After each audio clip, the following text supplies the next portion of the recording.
Thank you. It's 6:45 here. I got up at Yes. 3 because I didn't want to miss the event. So.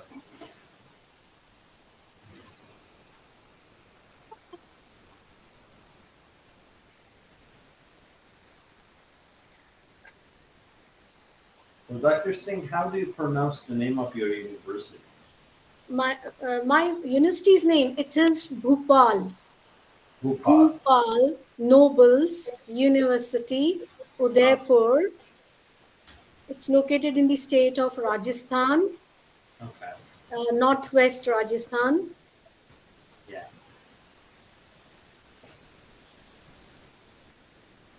So meanwhile, I introduce my university and the patrons, and about the workshop, I'll say something.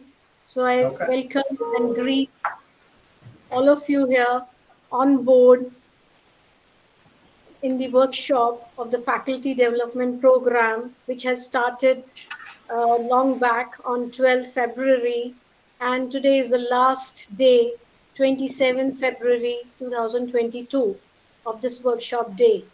So I welcome all the fraternity of academia, especially belonging to the English department.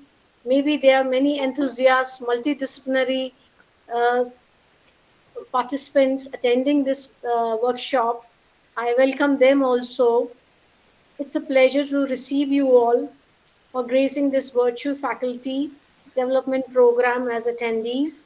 The host of this almost 16 days workshop is Department of English, Faculty of Humanities, Bhupal Nobles University, Udaipur, Rajasthan, India.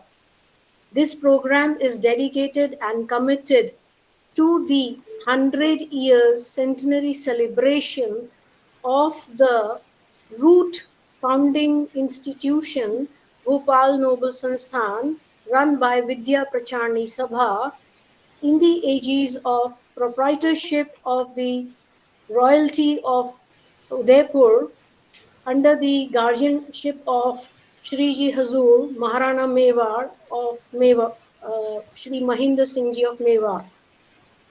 His late grandfather, Shri Bhupal Singh Ji, was a chief patron and founding member of this institute in 105 hectare square of land, which he endowed to the Udaipur city long back in 1920.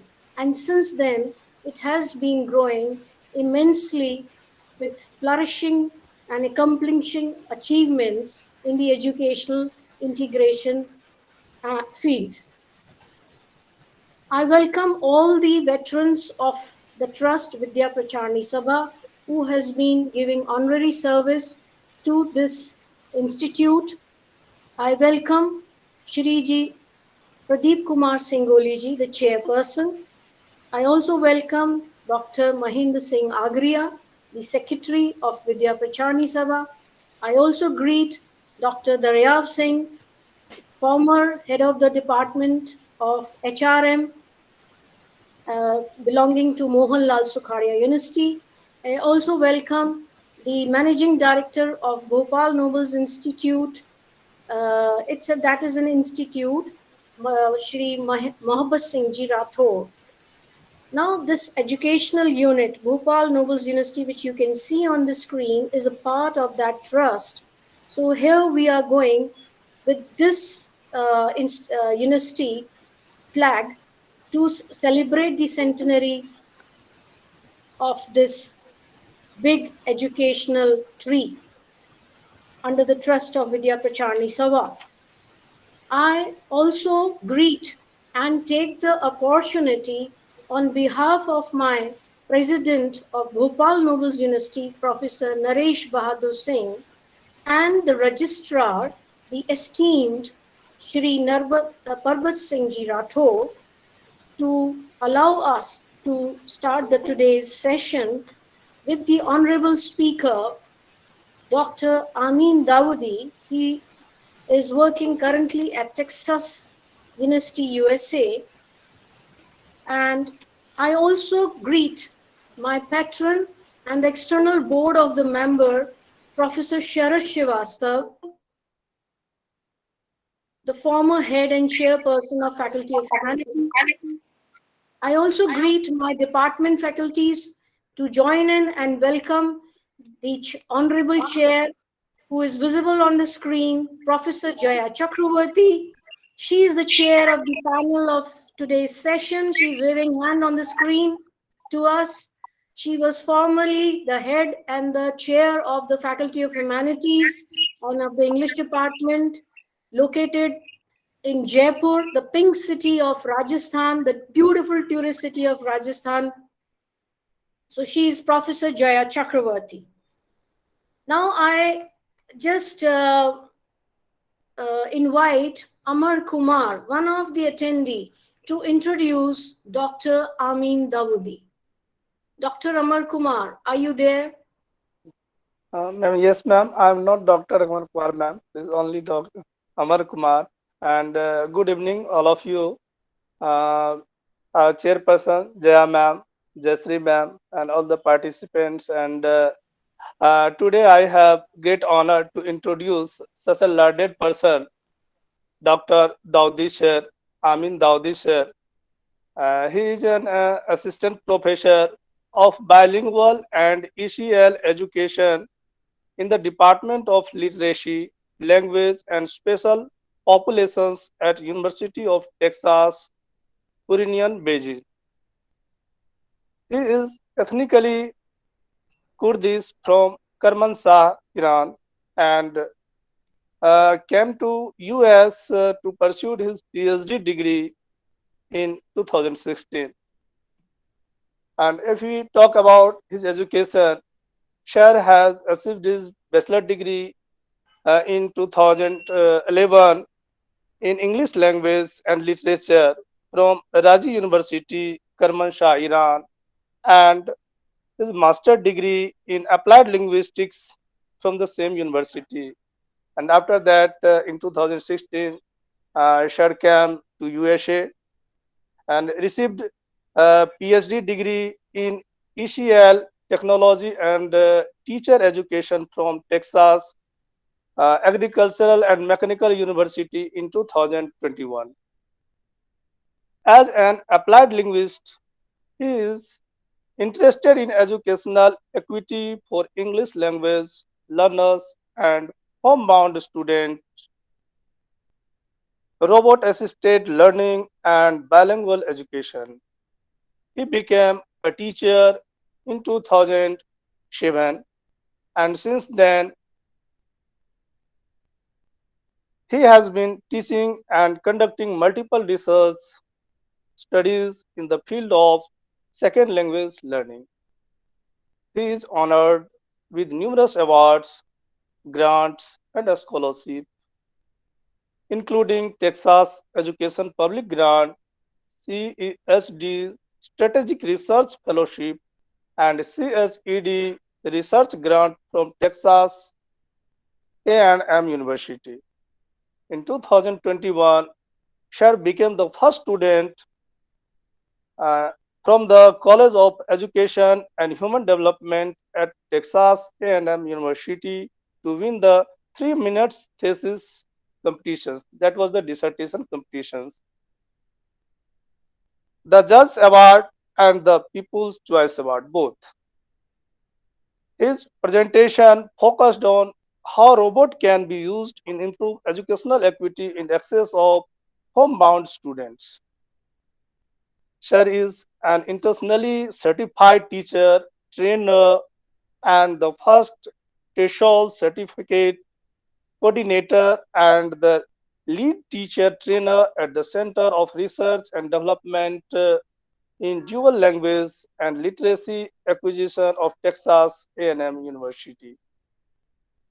In this program, Shad has successfully trained ESL and EFL teachers from more than 25 countries. Shad has delivered keynotes speeches in the USA, Armenia, Mexico, Iran, Thailand, the Philippines, and Egypt. So we are fortunate enough to be the participant Participants of this webinar were such men of letters like Dr. Davoodi share present their creative and innovative ideas. And the credit goes to the our chairperson, Jaya ma'am and Jayshree ma'am. And so I thank you heartily, ma'am, and thank you, ma'am. Okay. Dr. Deepika, can you? Yes, ma'am. Are you here, Yes, Dr. ma'am. Deepika? Yes, ma'am. Please introduce our chair of the panel. Good evening, everyone, and welcome to the last day of the present workshop themed on creative language teaching, criticism of films and text. I'm pleased to introduce the chairperson of the workshop, Professor Joya Chakravarty, ma'am, who is a former head of the English department, Dean of Humanities, University of Rajasthan, Jaipur. Ma'am has served as Dean Faculty of Arts from 2018 to 19, University of Rajasthan, Director School of Humanities in 2019, Professor and Head of Department of English from 2011 to 14, and Department of Education in 2018. Ma'am has also served as Secretary, Rajasthan University Women's Association in 1995, convener, Legal Cell 2005-2009, Shakti Stham, Home for Distressed Women, and Vice President of Rajasthan University of Women Association from 2019 to present. She have authored the Dickinson's Scenario Bohra, which is published by Jaipur in 1997, The Critical Studies of Arundhati Roy's The God of a Small Thing, edited by Jaideep Singh and Ma'am Joya Chakravarty, Indian Writing in English Perspective, which is also edited by Professor Joya Chakravarty in the year 2019. Ma'am has received UGC Career Award in 2004-2007, and she is the first person to receive award in humanities. Ma'am research interests are women's writing, 19th century British literature, Indian writing in English, and diaspora studies. And we are humble that ma'am is here with us from day one to till date and guiding us in this workshop. Thank you, ma'am. Thank you so much for being here with us. Thank you so much. Thank you. And Thank you, ma'am. I welcome our speaker today. And I am sure that we will all learn from him and benefit once again. Today is. Ma'am, we can't see you. You Jaya can't see ma'am. me. Jaya ma'am, we can't see you. Are I can see all of Yes, you. ma'am. Please turn on your camera. Camera on hai. Jayshree ma'am, we can see ma'am. Ma'am is visible on the screen. Ma'am is Now visible. I can see. Visible. Jayshree, Yes, ma'am. You are you visible see. now. Okay, so I am very happy to welcome our eminent speaker today, and I think we are all going to learn from him as we have been learning in this workshop. And because it's the last day today, all credit from all our participants goes to Jayshree, because Dr. Jayshree Singh single-handedly contacted every speaker to be with us and to give us the benefit of his or her academic acumen. So today's speaker, Professor Davoodi, welcome and let us have the benefit of your knowledge. Well, thank you so much, Professor Chakravarty. Thank you, Amar and Vika, for the introductions.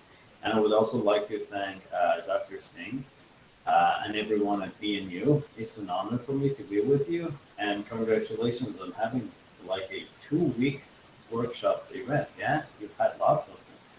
So I'm happy that I'm the last. And so let's start. Yeah, it's now 7 a.m. here in Texas. I actually got up around 3 a.m. this morning just to prepare and make sure that I will be on time. So, do you hear me clearly? Because I saw a message in the chat box that they cannot. Yeah, go I ahead. can Yeah, Okay, so probably there's something wrong with that person's speaker, something like that. But I try to talk even louder. Okay, so what I was thinking, how I'm gonna present today, and what would be the best way to discuss the importance of reading in general and reading, literary works and fiction in particular for not just pleasure but also for language development. I decided not to create a PowerPoint presentation just because I think all of us are tired of PowerPoint presentations, and we have seen them a lot. So it makes it really formal, and to me sometimes it even distracts the audience because they're just looking at the slide, reading the name of the research. So I'm not going to do that. I'm going to share a couple of stories with you, and then I'm going to involve you in a discussion that we will have on this topic. And also, it's also very important for me to see you. So I encourage you, if you can turn on your camera and do that, please, because at least we can have like a virtual eye contact, which is very important, I guess. Okay, good. So the topic of my presentation is storytelling and how it can help language development. So I would like to start with a couple of personal stories, and then I will talk about the main research problem that we have. So many years ago, when I was a high school student, my major in high school was science. So please, So I'm gonna give you a very short excuse me, sir. introduction about it. Yeah. So could you please speak loudly? Okay. Speak loudly. Okay. Let me see.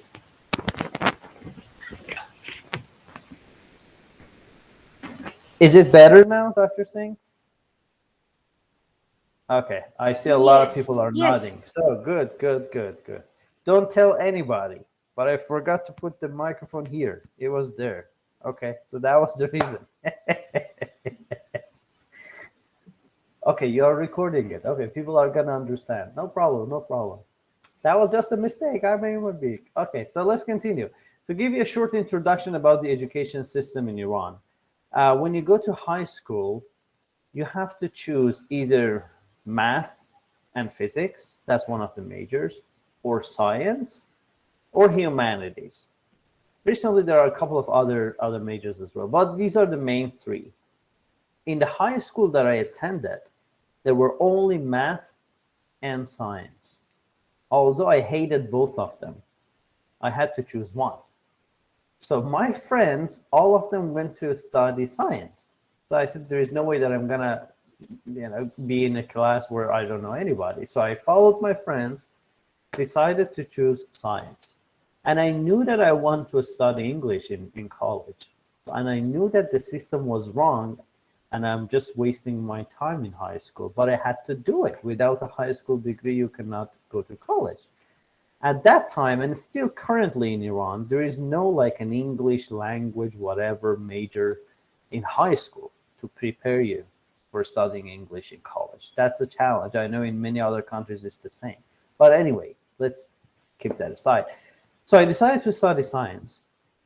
And during those like 3-4 years in high school, I can tell you probably that I learned like 2 sentences from physics and biology, and that's it. And that's probably where our heart is, which is in the left part of our body. That's all I know about biology, although that's my my high school major. And that's the point of this presentation that we're going to talk about. I remember during our final exams in the third grade of high school, which is very important. It's like a it's one of the factors that affect your college admission, because in Iran there is like a university-wide entrance exam, which is the main thing, but also some of your like GPA and stuff like that matter. So even at that time, I had the biology exam, which was the hardest. I remember what I was doing. I was reading Shakespeare, simplified version of Shakespeare's plays in English. They were not the original one because my English was not that good. They were like short, simplified. They called them abridged books. So I was reading them, but it wasn't very easy for me to read them. Why? Imagine that this was my biology book.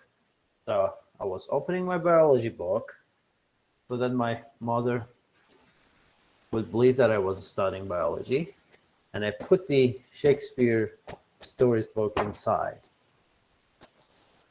I was lucky that I passed the test finally with the worst grade ever, but that was one of the best things I've ever done in my life. Why? Because none of you today ask me about my performance in that biology course or the math course. It doesn't matter. It's just a number. I am happy to tell you that I don't know the education system in India, but to like convert it to an English, like in American education system, here we have A, B, C, D. D is the worst, and then we have F. So all of my grades were D. I passed, but with the worst grade, something like that, so that you get a feeling. And I'm so happy for that. And that's one of my achievements in life. Why? Because I didn't study anything that I didn't like. And that's the whole point of this presentation.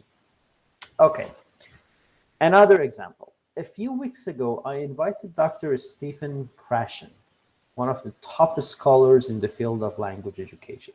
He's a professor emeritus from the University of Southern California.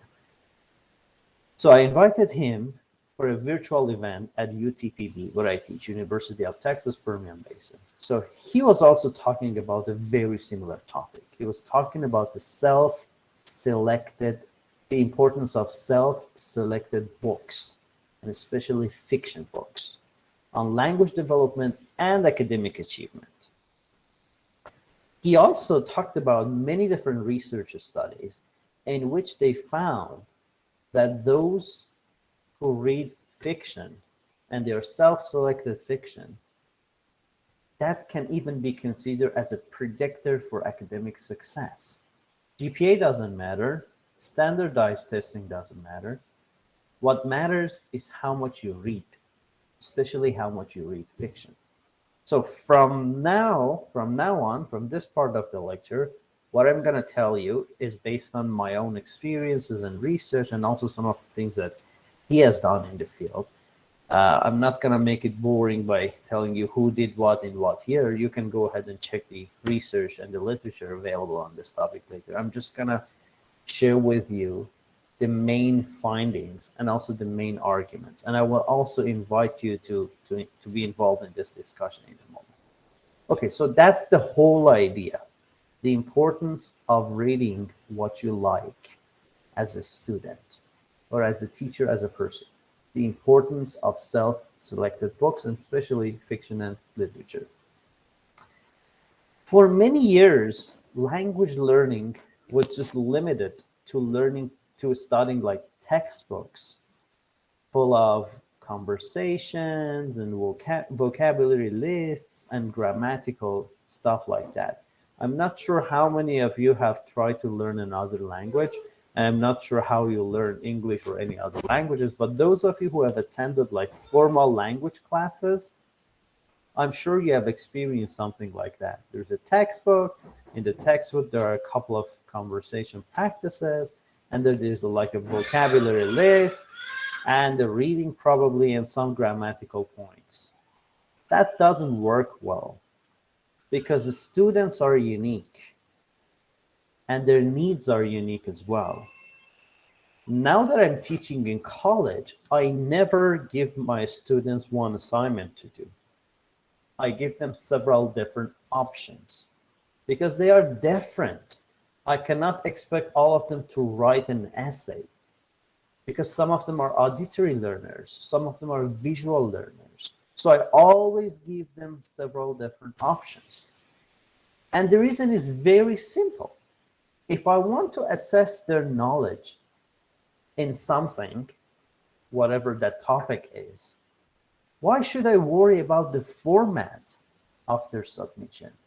Is it important if all of them write an essay on that? Probably one of them wants to record a video and send it to me in which she explains her ideas. I don't mind that.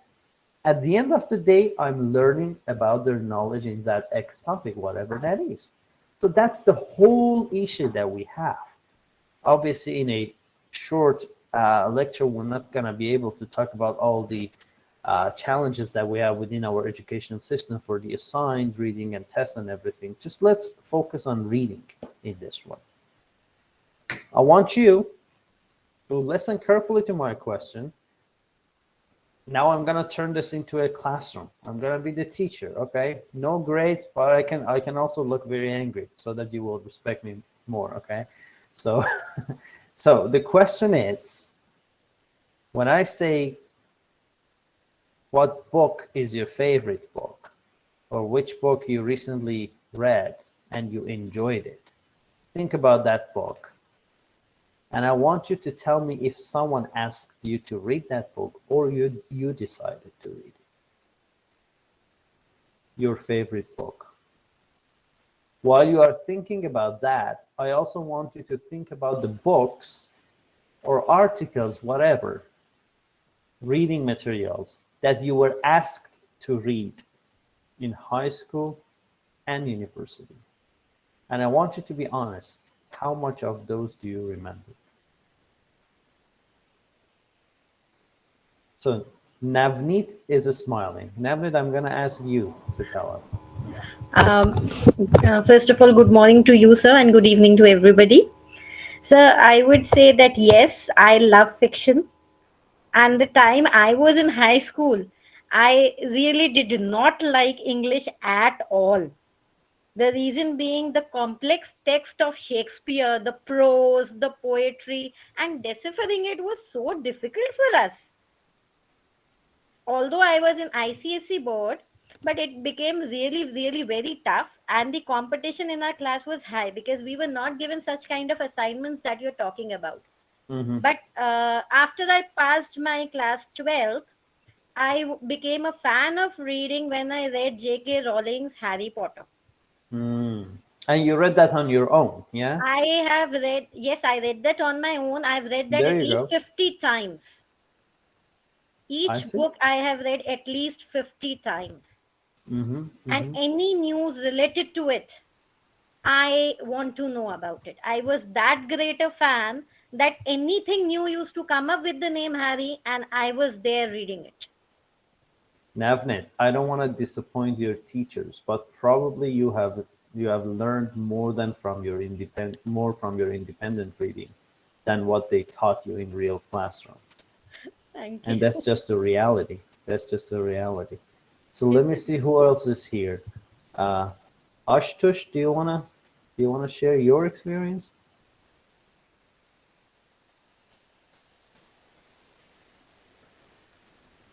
Yeah, sir. Good evening, sir. Good evening, Jayshree ma'am, and everyone out here. So when I was in my class 10, can anybody hear me?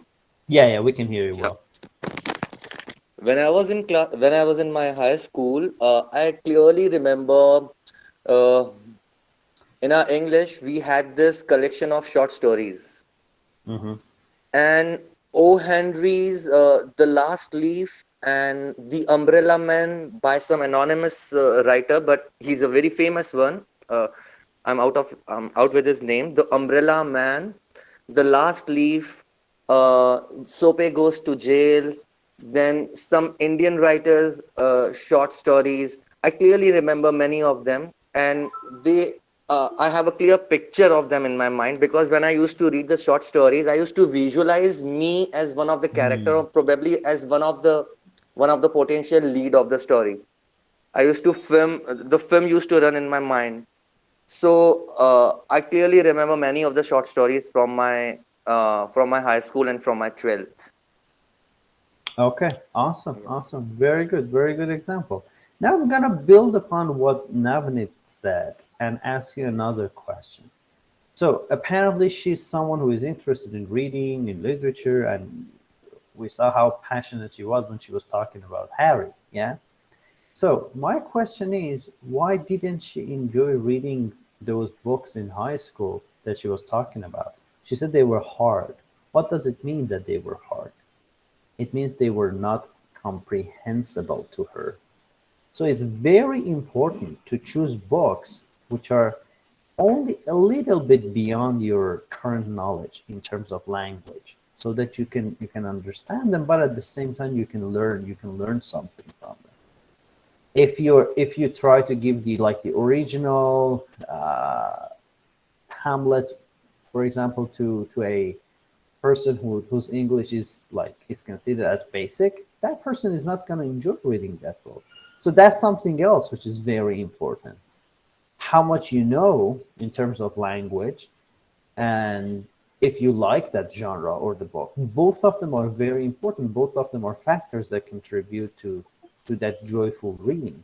The reason that Navneet enjoyed Harry Potter books was first because they were comprehensible to her, and second, she decided to read them. It was self-selected. So that's why she still remembers them. That's why she probably continues to read everything about it, exactly like what she said. Deepika, what about you? Did you have a similar experience? Yes, sir. Very good morning to you, and good evening, everyone. Sir, actually, in my school time, I used to read the textbooks only. I was not that much interested in reading books beyond the syllabus and curriculum. But in my college time, when I took English literature, opt English literature as a subject, and when I read Lord Francis Bacon's Of Youth and Age, that was in syllabus, and that was so good, so fascinated that I wanted to read it again and again because of his aphoristic style of Francis Bacon. And after that, I can say that I have read many essays, and basically, I love to read prose compared to fiction. I love to read this. So that always inspired me, prose, essays, and articles based on social themes. So this is my interest area, sir. Okay, awesome, awesome. Yeah, another example of how exciting reading can be if it is self-selected. So, So now, yeah, excuse go me, ahead. there is Zeba. Zeba Rukhsar is there to speak to you. Zeba Rukhsar. Zeba Rukhsar, are you there? She's raising her hand. She's in queue. I don't see Zeb, her. I can see her. She has raised her. Yeah, if you can hear us, go ahead and ask your question. All right. Next, if she'll come back, I think she was Okay, waiting. She sure. was in queue. Yeah, ma'am, may I Okay. say, sir, may I permit to say something, sir?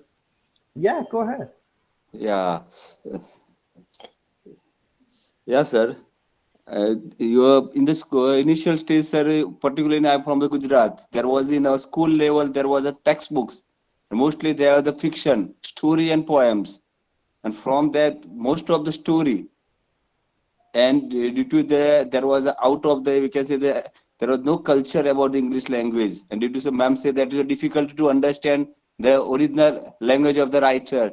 But after the analysis or interpretation of the teacher in the school, and then we read or read the textbooks or read the fiction story, and then we enjoy it. And in the same way, sir, in the college time, I first read the Swami and Friend of R.K. Narayan, and then I become the lover of the fiction. And even then, my fascination for the short story attracts me to make the further deep study in it. And then, sir, I do my MPhil and PhD on particularly on the short story. Okay, thank you, sir. I see, Dr. Parman. Thank you so much for sharing your experience. Now you see, we have all these evidence. We just don't need to refer to research studies. We have lots of them proving what we're talking about. But we also need real life stories of people.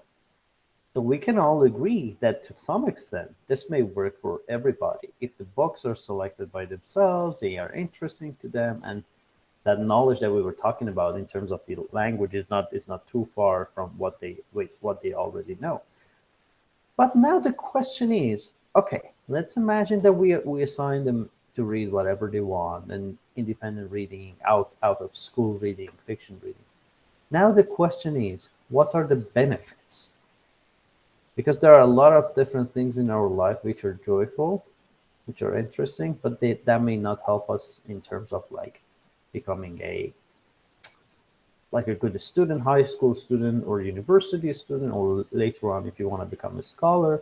So what are some of the benefits of this?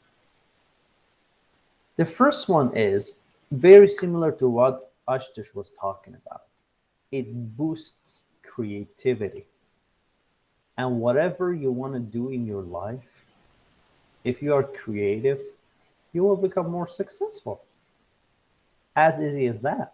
If you want to become a professor, if you want to become a surgeon, if you want to become an artist, if you want to become a writer, if you want to become a chef, the most successful chefs in the world are those who come up with new dishes. In terms of the ingredients, presentation, it's all about creativity. And how do we boost creativity? There's no creativity pill that we can buy from the drugstore to eat and to become creative.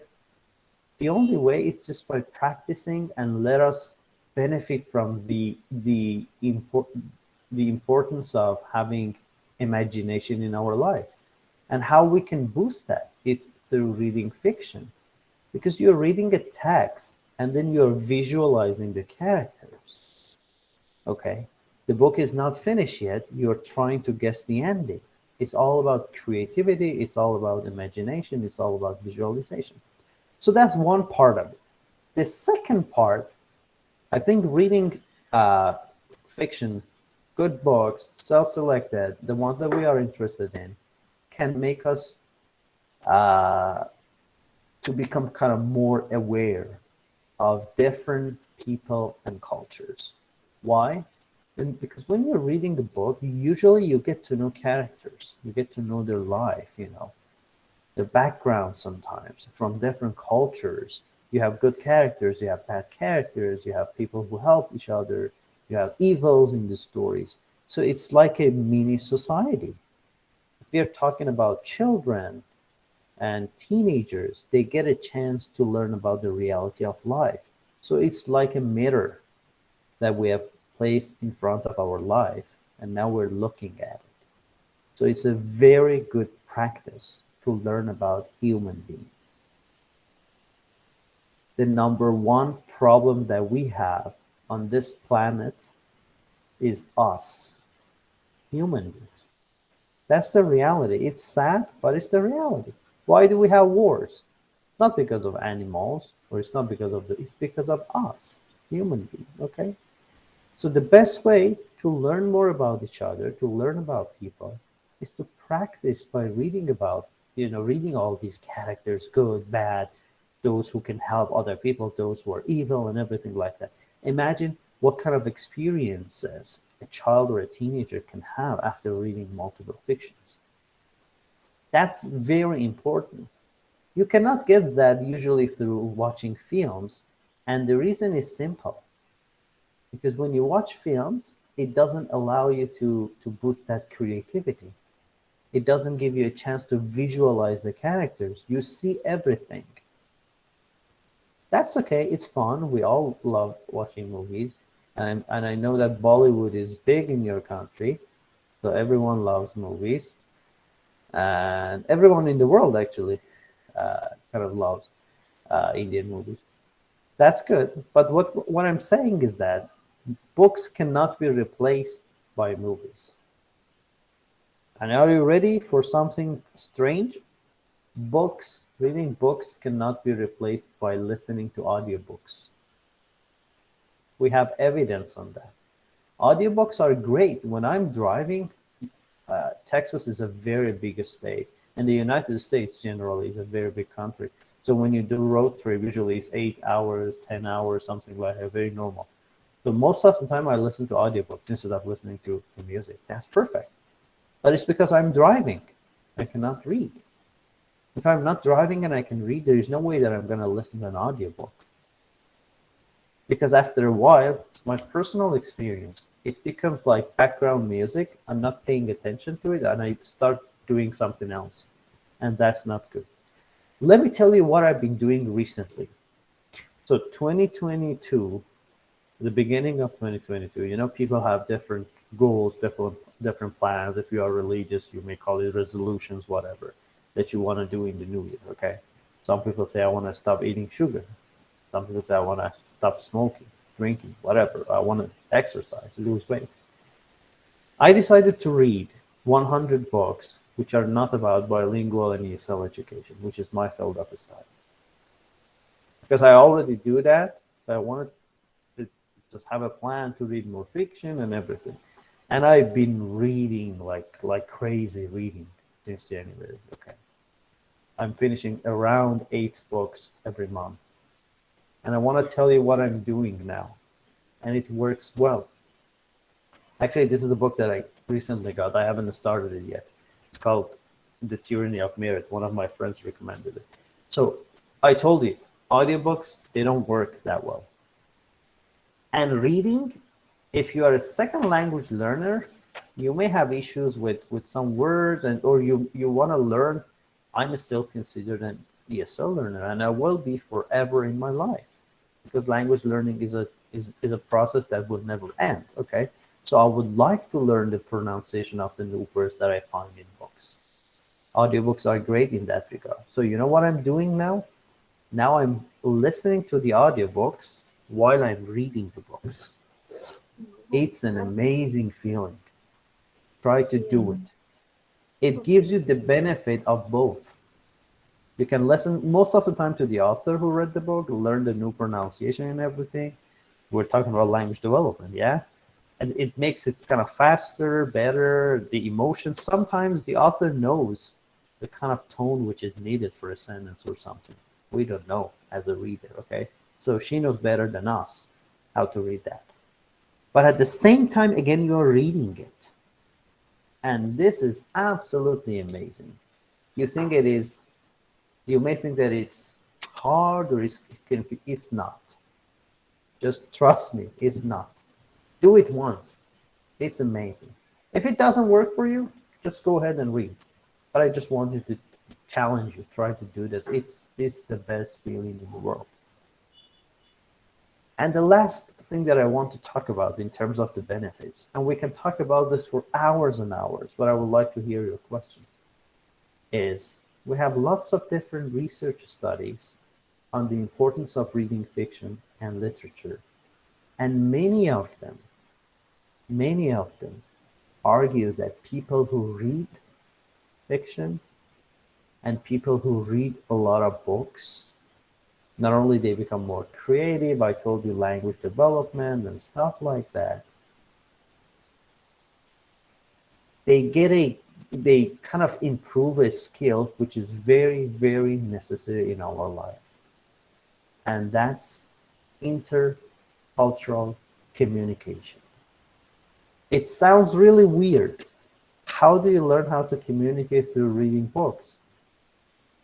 You know how? Because when you read fiction, you read all these characters, you're learning how they're communicating with each other. It is that simple, if you think of it. So it helps us to learn how to connect to people.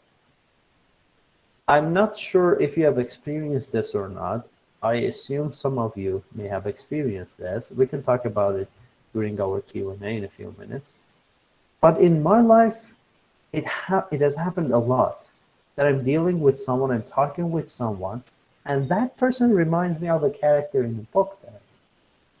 Oh, okay. Probably I should do this and that. And that's amazing. Just to put it in a nutshell, now we're going back to the title of my presentation. We have research studies, and I'm going to share the list with Dr. Singh later in case she would like to share it with the audience.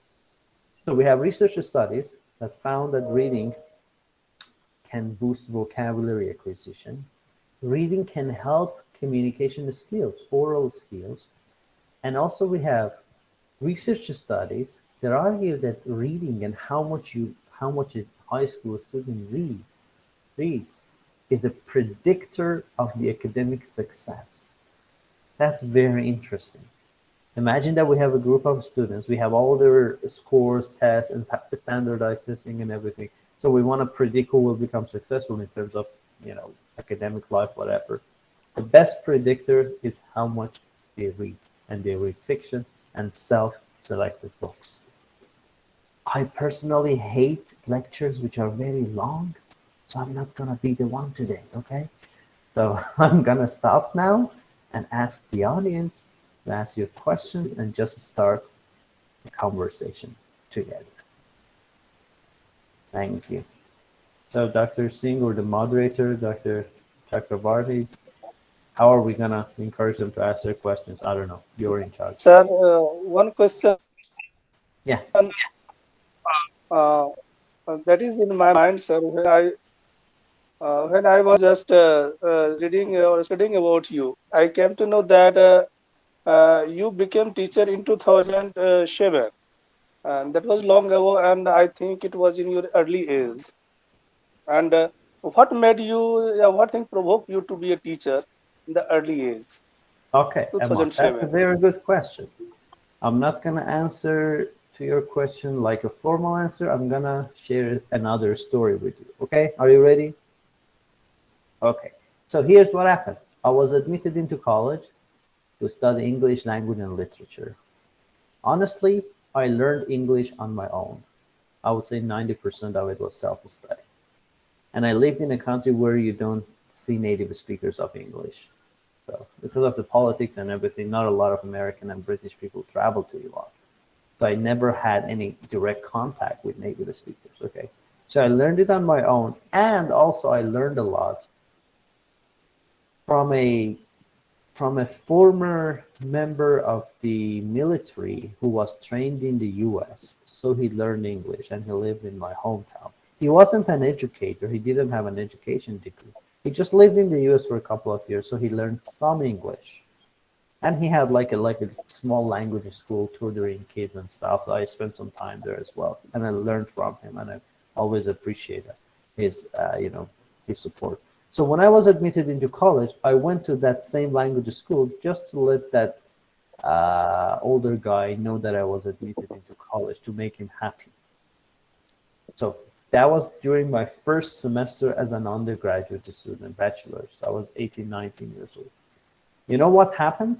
I went there and I said, this happened. He said, see, I was waiting for something to happen today. I said, why? He said, because one of my teachers just called me and left his teaching position. Now we have 2 classes that start tomorrow and we don't have a teacher. So you're going to teach them. So I went there to share the news with him that I was admitted into college. Suddenly I become a teacher. And I didn't know anything about the world of teaching. So it was an accident, Amar. I always wanted to be a teacher, but starting at an early age, as you refer to it, was an accident. And guess what? Those classes were in terms of level, were the top at that school for the advanced students. So I was kind of, let's put it this way, pushed into the world of teaching. And I remember during the first few weeks, the class was controlling me instead of me controlling the class. So that's a different story. I hope I answered your question. Yes. Thank you. Thank you. Yes, Dr. Singh.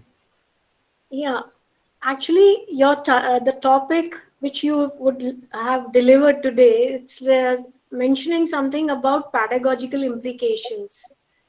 So here, I think you can you throw some light that why you say that storytelling based method has some implications.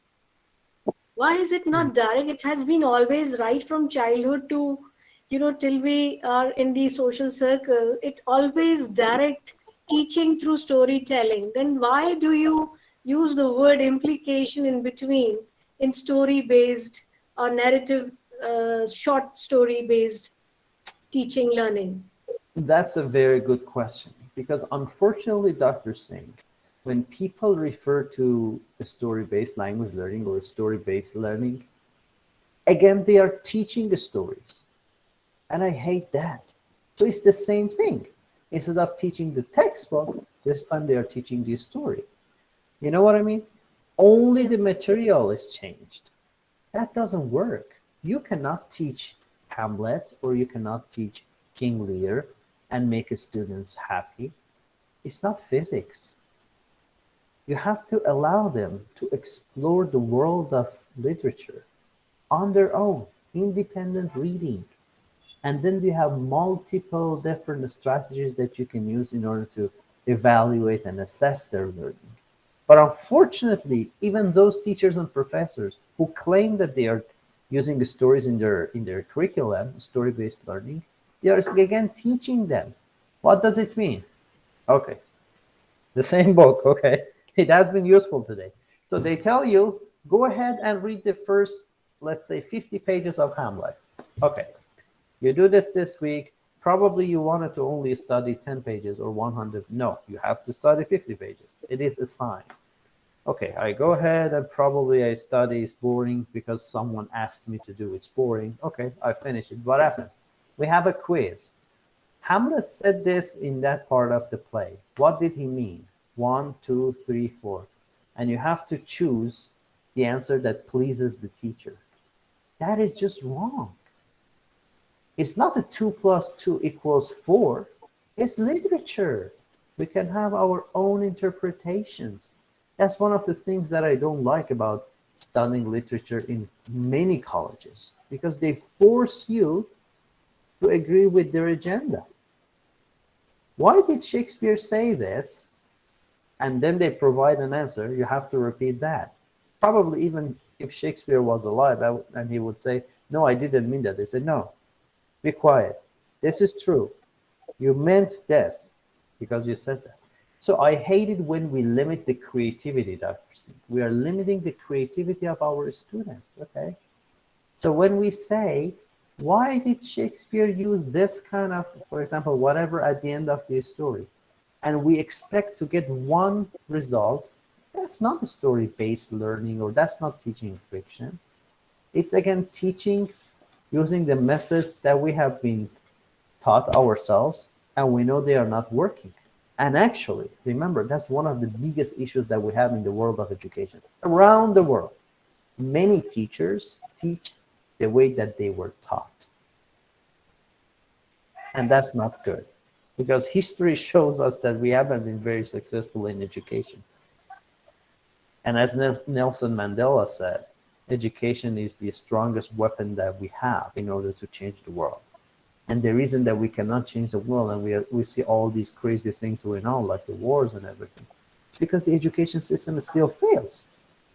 And why does it fail? Because we kill the creativity of students. So when we talk about the pedagogical implications, it happens naturally. The pedagogical implication is they become more interested in reading, they learn a lot, and we boost their creativity without forcing them to read something. Forcing someone to read something never works. Now I teach graduate students here at UTPB, okay? Undergraduate and graduate students. I never have a required book on my syllabus. I have recommended ones. So if they want, they read. If they don't want, they don't read. They come to class and they learn. I never ever require anything, because that just doesn't work. I hope I answered your question, Dr. Singh. Yes, definitely you've answered. Anybody else? Deepa Rastogi, I think you wanted to ask a question. Are you there, Deepa? Deepa, are you there? Good evening, one all. I'm here. I'm very attentive to the short stories that we all have studied throughout our 10th, and the basic fundamentals, how to enhance reading. Question I ask, that I having in my mind. Deepa, is there a light here at your end? We cannot see you. Sorry. We cannot see you. On the way, so switch on the light. Light is there. Even your voice is breaking. That? Deepa, your voice is breaking. Actually,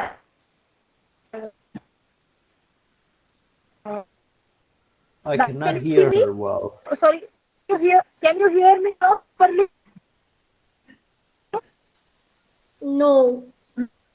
You may type in your question in the chat box if your internet connection is not. I did. First, I try my best to say, and then I will chat. I will type in the chat. Type your question, Deepa. Okay, madam. Okay, ma'am. Okay. Deepika, we don't hear you. Sorry, Deepa, but we don't hear you. That's the Yeah. problem. Okay, Professor Davoodi, now let me ask you a Yeah. couple of questions. Okay, go ahead. Okay. One, what do you mean by self-selected? If I am teaching class 5 students, do I tell them these are the recommended writers? A, you don't want me to tell them that. What if my students are extremely naughty? They like to play around. How would they know which books to select? Remember, I'm talking of school students.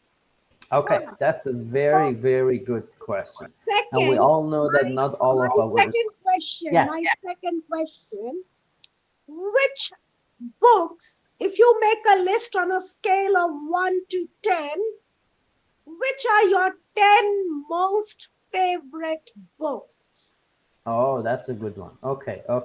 Thank you. So let me answer your first question first. So the first question is about how do we recommend books and what happens if the students want to give us a hard time in terms of selecting the books. And we all know that there are good and bad students in every class. Okay. But I think most of the students are good. That's just my experience. Okay. So it's very rare that we see a class full of like students who really want to give the teacher a hard time. But that's another topic.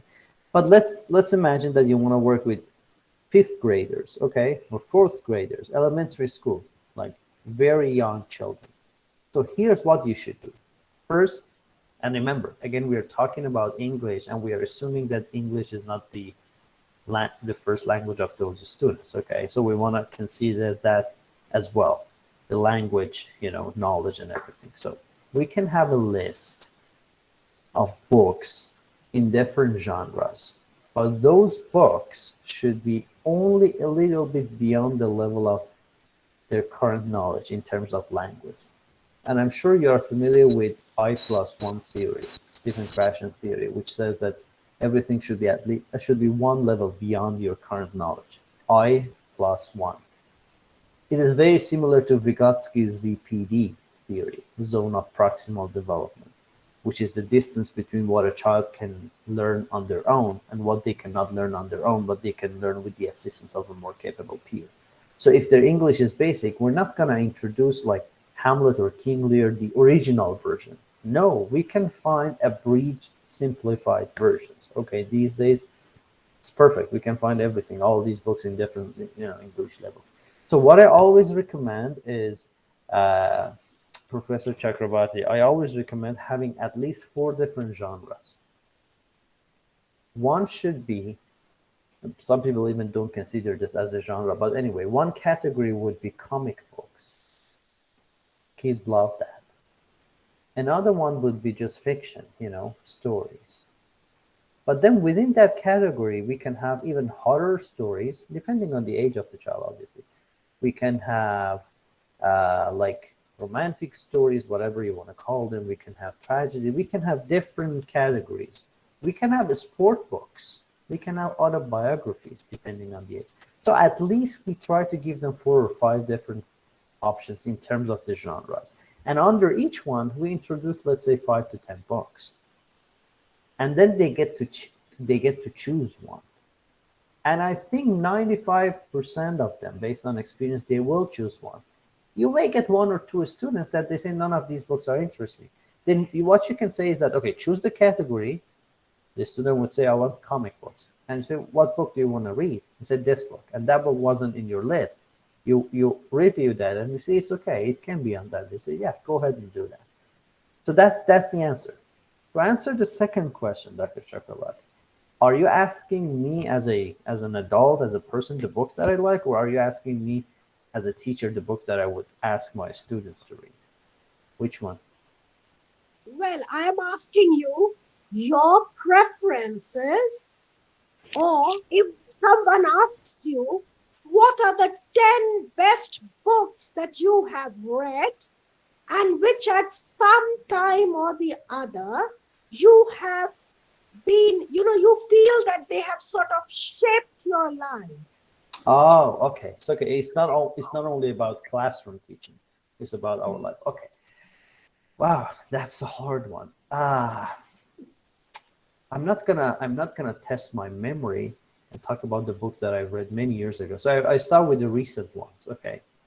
So one of the books that and while I'm talking, where's the chat box? I'm gonna put the names here in the chat box as well, in case you want to copy. One book is called Greed. It has been written by Dr. Angela Duckworth, who is a psychology professor at the, I put it in the chat box if you want to copy.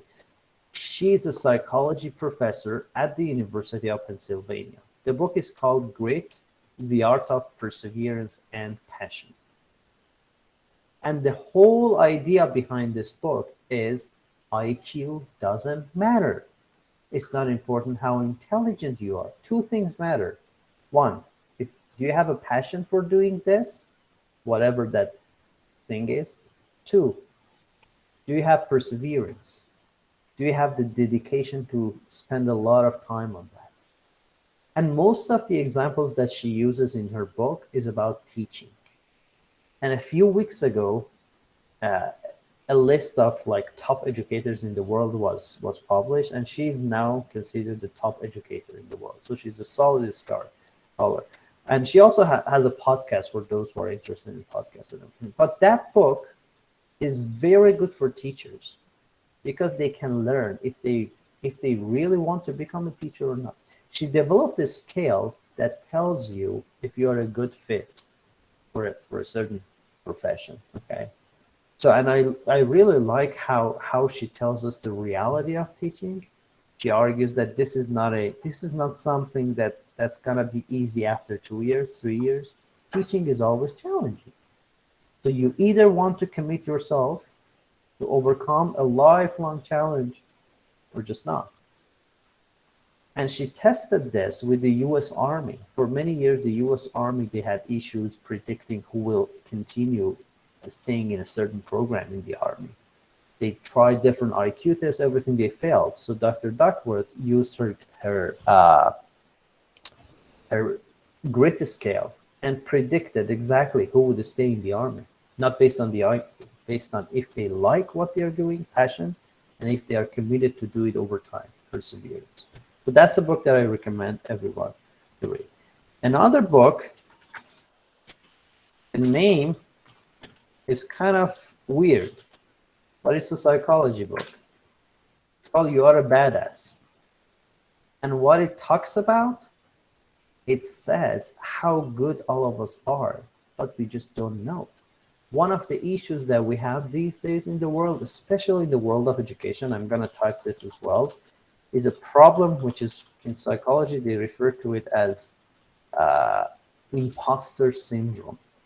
For those of you who are not familiar with imposter syndrome, it basically means when people think they are not good enough. And all of us have this feeling. Don't tell me that you don't have this. All of us have it. Professor Chakravarty is a very well-known professor. Probably sometimes she thinks that, why I deserve all these recognitions? Someone else is a very good chef in a restaurant. He's like, people all the time are telling me that the food is delicious. Are they really honest? Is that really? So we have all these self-doubt.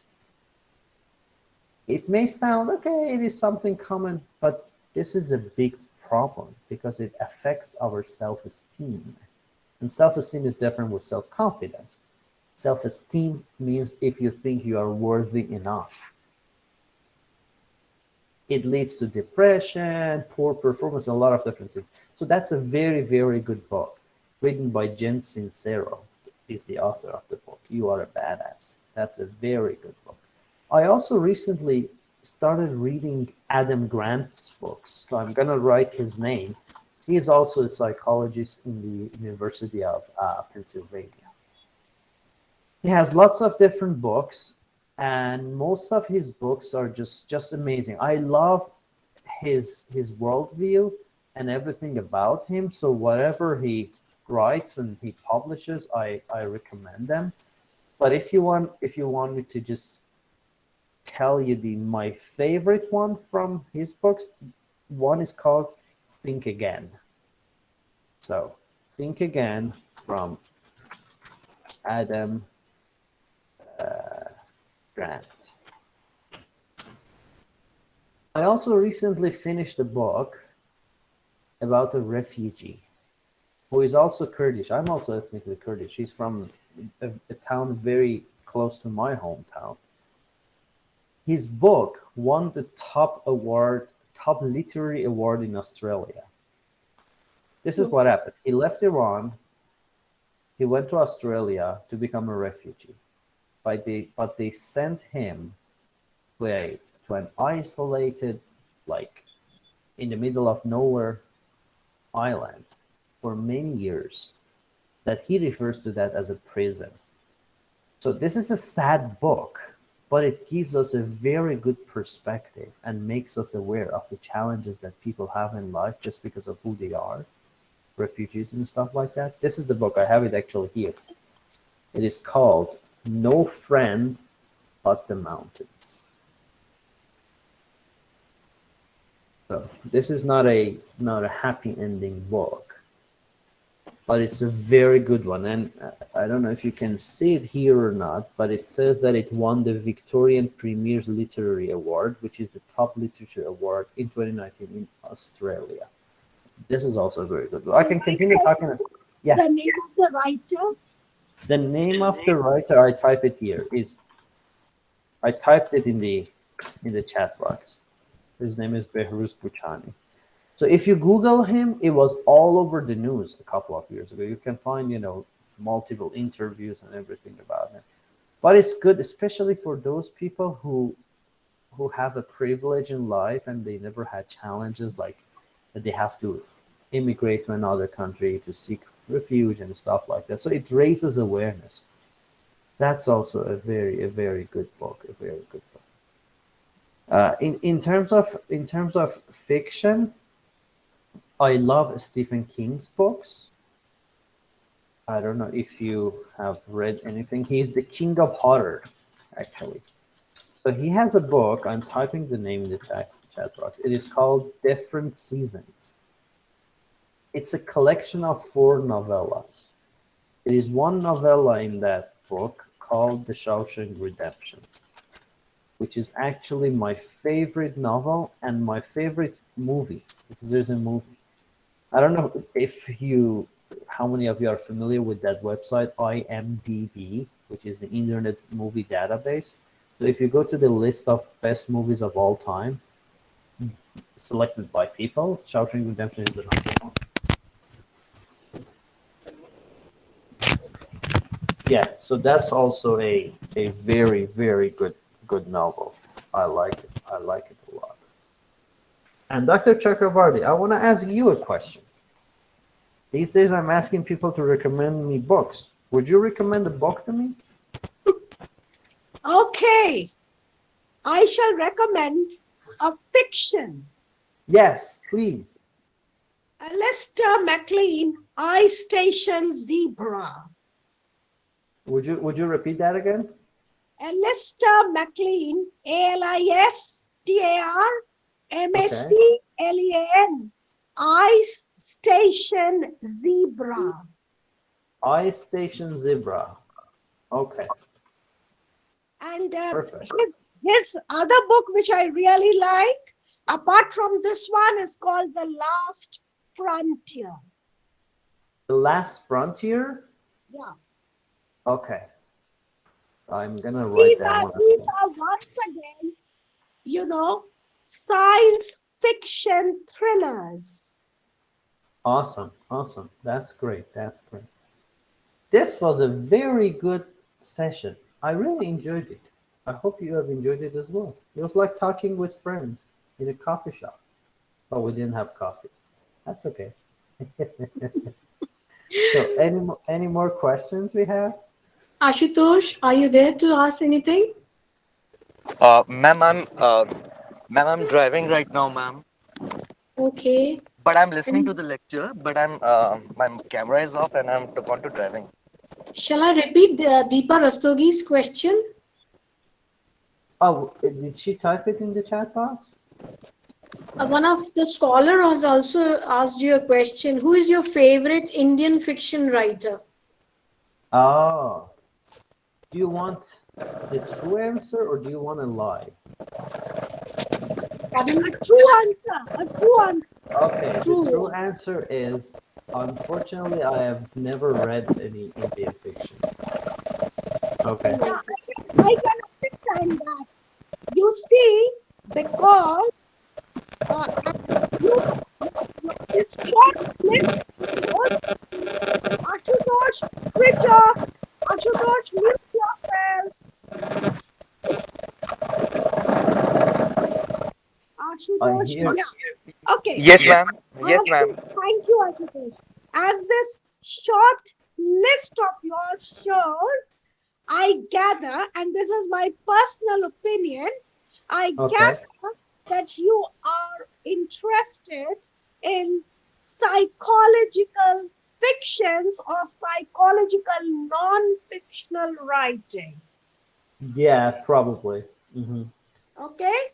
And your identification with Behrouz Boshin, okay, also because you mentioned he comes from Kurd, the area where your home is, and maybe it has to do with the theory of displacement. That's true. I agree. But I would like to read. Actually, you know what I'm gonna do? I promise. This is a very good excuse, good cause. So I'm gonna add one Indian fiction book to the list of books that I'm gonna read this year. I'm gonna talk with Dr. Chakravarty and Dr. Singh to recommend the fiction book, and I'm gonna do that. I'm gonna do that this year. But besides the fiction books, I watched lots of Indian movies, for sure. Shola is my favorite. I don't know how to pronounce that. Sholay. Yeah, Shola. Yeah. Everyone loves that movie in my country. Yeah. Beautiful So, movie. yeah. My husband has watched 25 times when it got released. Yeah. It's an So amazing, it's an amazing picture. I liked it. I liked it so much. As a kid growing up, I always watched it. Yeah. But I have lots of Indian friends, and I'm in love with Indian cuisine.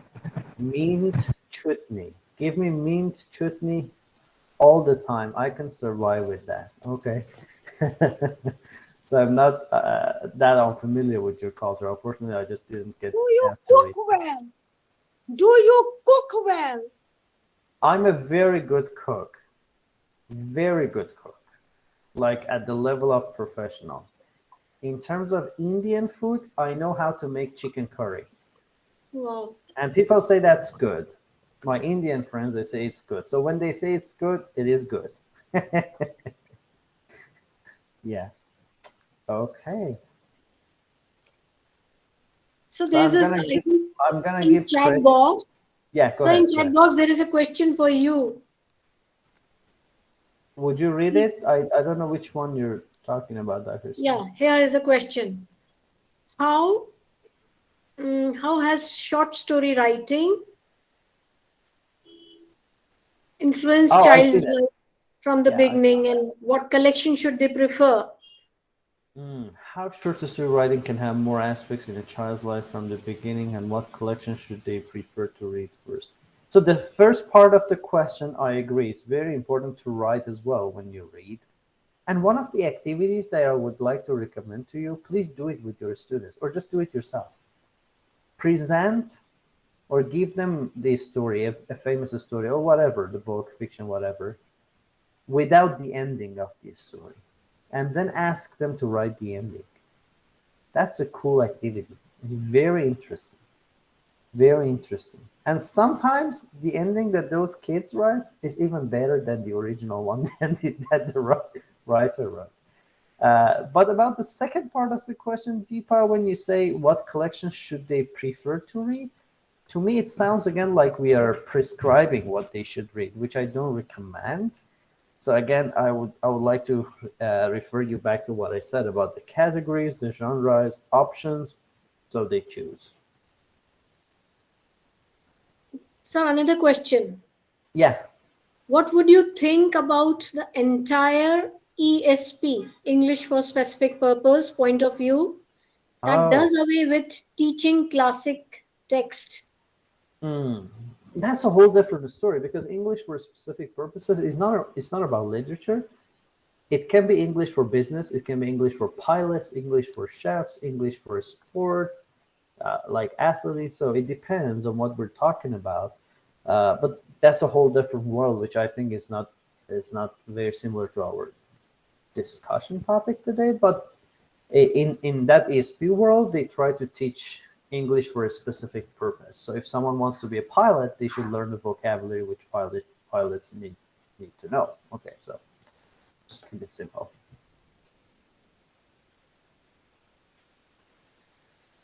Well, I think in the list of 100 books that you plan to read, I have a suggestion.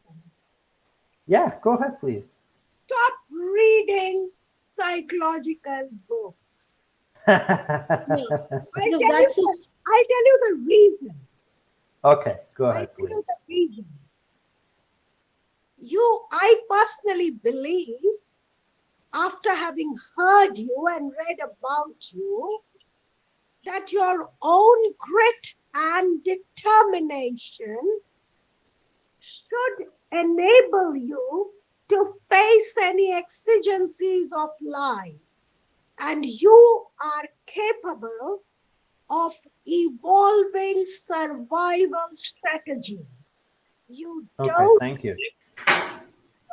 need any support to stand on your own. So don't go into too much of psychological reading books on psychology, because whatever a psychologist may say, per se, it may not be the situation that you face. Each one of us face different situations. I know. Context is important. Yes, in my hostel, I had girls studying from Iran and girls studying from Iraq. Professor Davoodi, let me tell you. And they were the best of friends. Good. And it was such a pleasure to see them chatting away in broken English, because their English was not good. And in the evening, they would come to me to learn English, because I would learn their language from them. I see your point. So it was like this, it was like an exchange. Yes, Jayshree. Last question, sir, last question. Yeah. Could you suggest some translated Kurdish books in English as short stories? Oh, that's a good question. I'm gonna put the blame on myself and other Kurdish scholars. So unfortunately, either translated or maybe in Kurdish, but they have some availability in other. Yeah, unfortunately, not a lot of Kurdish books have been translated into English, and Why don't you mail it? Why don't you mail it so that we can all read them? You're right, because I'm lazy. That's the answer. So that would be a beautiful integration, cultural integration, of a bilateral exchange. Yeah, you're right. You're right. Maybe we could ask our young scholars to work for their dissertation. Yeah, I know. I've never been involved in the field of written translation. I used to work as a simultaneous interpreter for festivals and stuff like that, providing live translation. But that's a good point. At one point, we may want to start doing that as well. But if you are interested in Iran as a country, like I'm Kurdish, as I said, but if you're interested in Persian literature and stuff like that, I'm sure you're probably you're probably familiar with Rumi, the famous Persian poet, or Hafiz. I put the names in the chat box. So you can find multiple different like translations of their poetry if you are interested in poetry. So Yes, that's a sir. Yes.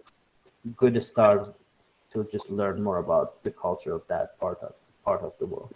And by the way, Dr. Singh and Dr. Chakravarty, if you agree, we should continue our collaboration in the future. I really enjoyed this, and I think we can do lots of good stuff together.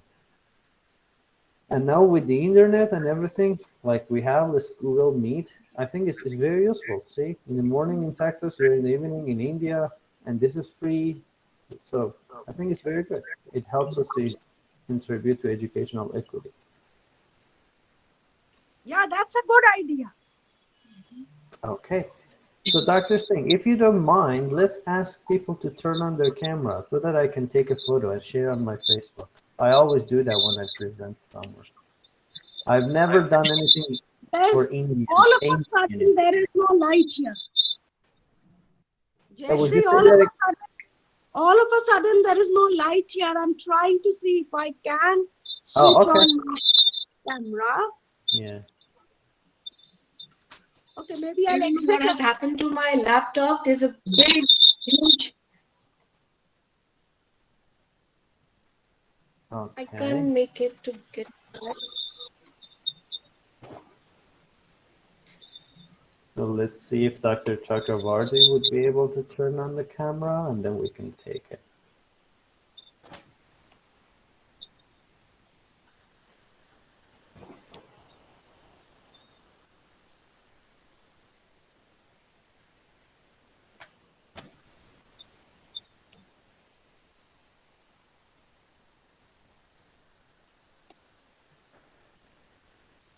Just wait, doctor.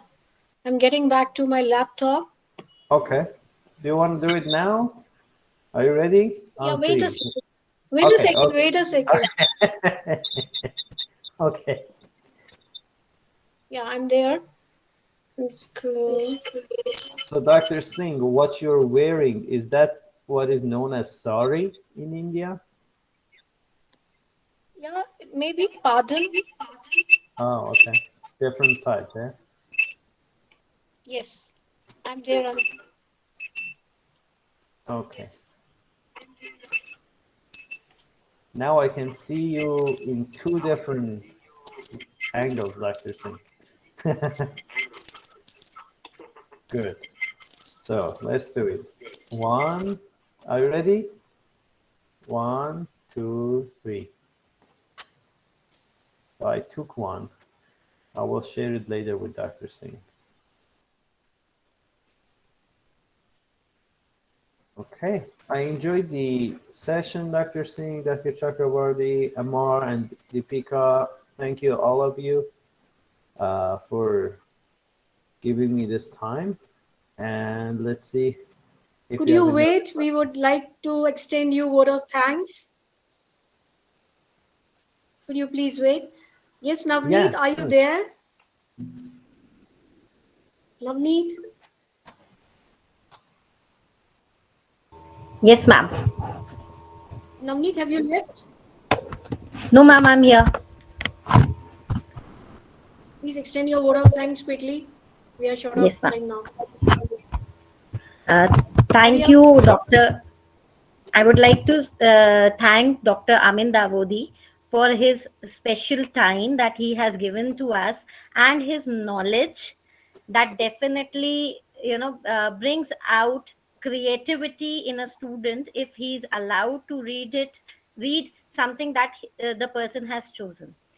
Definitely, this has again changed another aspect of our thinking, and whatever we've learned today, we are able to link it with whatever we've been doing throughout the workshop.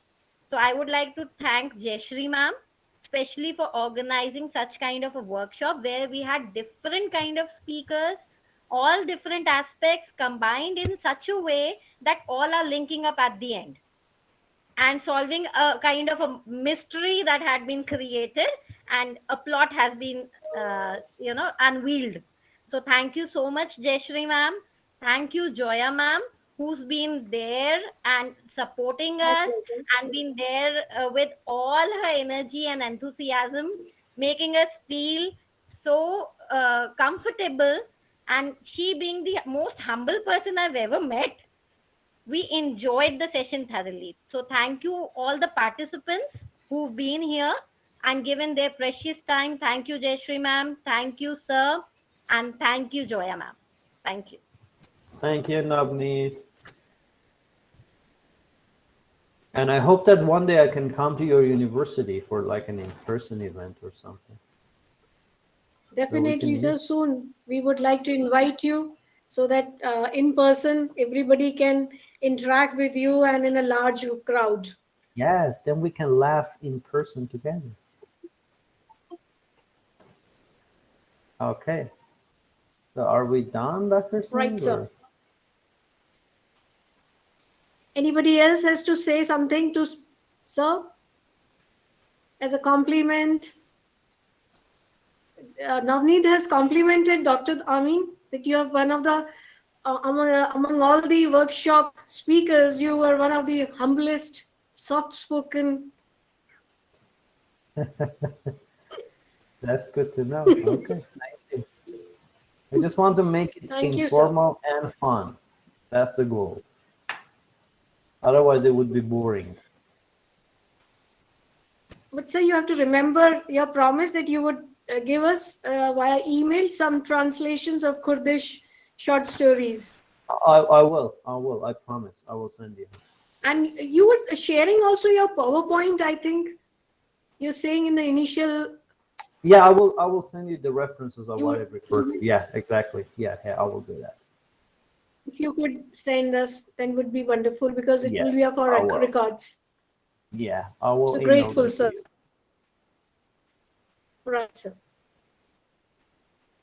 So shall we go now? Good night to all of you, and to Professor Amin. Good morning. Have a nice day. Thank you so much. Good night, madam, all of you. Thank you. Good night, ma'am. Bye-bye. Thank you so much. Bye-bye. Bye. Namaskar. Thank you. Good evening, ma'am.